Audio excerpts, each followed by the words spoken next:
like to desensitize, but this girl's got you on her mind.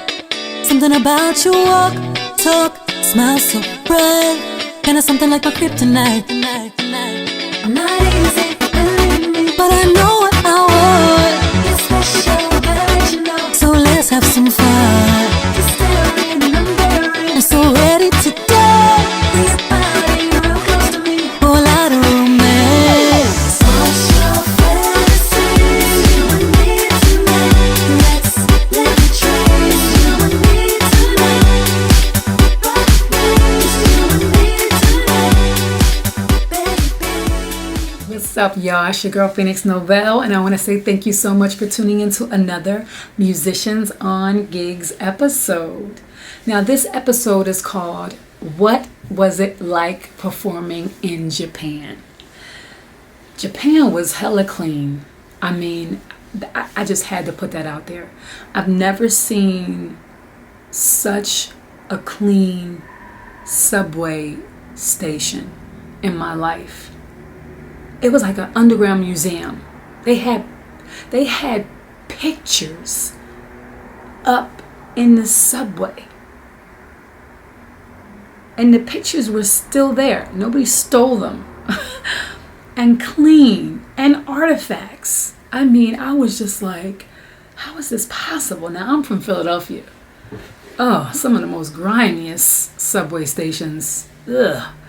But I ain't hating on my hometown, but it is what it is. But Japan was just ridiculously, it was like everything was compact. The band had we were all staying in one apartment building, but we had our own apartments. These apartments were like dorm style. Like, there was a bathtub in there, but the bathtub was like this big. It was crazy how small everything was. There was stove. Everything was just like my size Barbie size. But I love living by myself. I do not like to do gigs where I have to share a living space because I feel like it affects the dynamics of the band. You know, if I have to deal with you and you have bad habits, or you do stuff that kind of like disrupts my home life. Maybe you bring home women all hours of the night, or guys all hours of the night, or maybe you don't wash your dishes, or you don't clean a bathroom or clean up behind yourself. That will affect me personally. That'll affect my dynamic of how I'm performing on stage, because I need to relax and feel comfortable at home. And so I found that it's much easier to work on gigs where I'm not sharing space. But some people don't care. But so I was happy that in Japan I was able to have my own living quarters, and it was small, but it was mine. We actually got paid a good amount in there. I think on that gig I was making, I want to say $3,000 a month, and this was around when Fukushima happened, the Fukushima disaster. I was actually asked to perform there a few months before that happened, and my family was not feeling me going. They was just like, look, I was working in Thailand when it happened, and I was like, well, I'm gonna call the performers that are already there and see what their experience is. Now, the gig was in Nagoya, and Fukushima happened. It wasn't so far away, but it didn't affect them, according to the performers because I was like, listen, I need to talk to the artists. I understand that I signed the contract, I understand blah, blah, blah, but this is a disaster that just happened, and there's a nuclear thing going on right now that I'm really not feeling, so let me just talk to them and make sure that they feel safe. And nobody was like, oh no, girl, don't come. So I still went, and I'm happy that I went, because the experience of Japan, the experience of seeing that culture and meeting the people that I met there, I would not trade it for anything.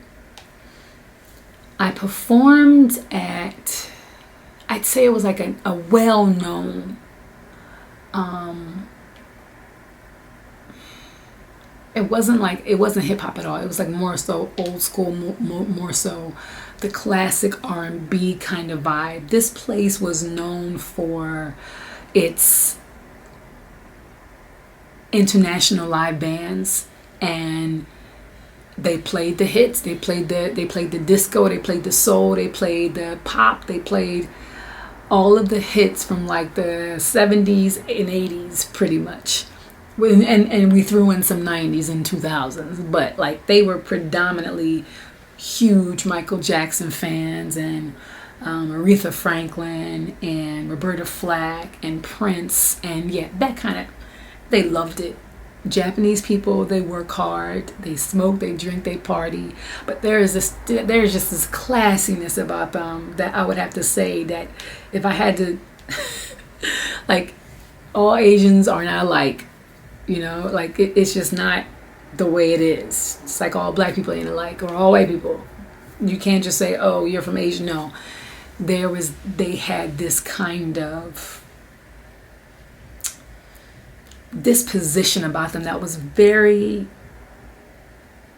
solid, very diplomatic, I'd say, and the mannerisms were just out of this world. I was very impressed, I was so in love with Japanese culture, and in love with the language, and in love with I was able to go to one of the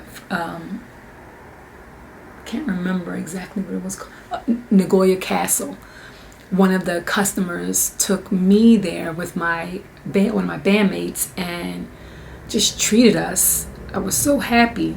We got to take pictures and just kind of soak in that life and learn so much about their culture. It was absolutely breathtaking. I met some amazing dancers, amazing people who still to this day I'm friends with on social media. But there was just this richness.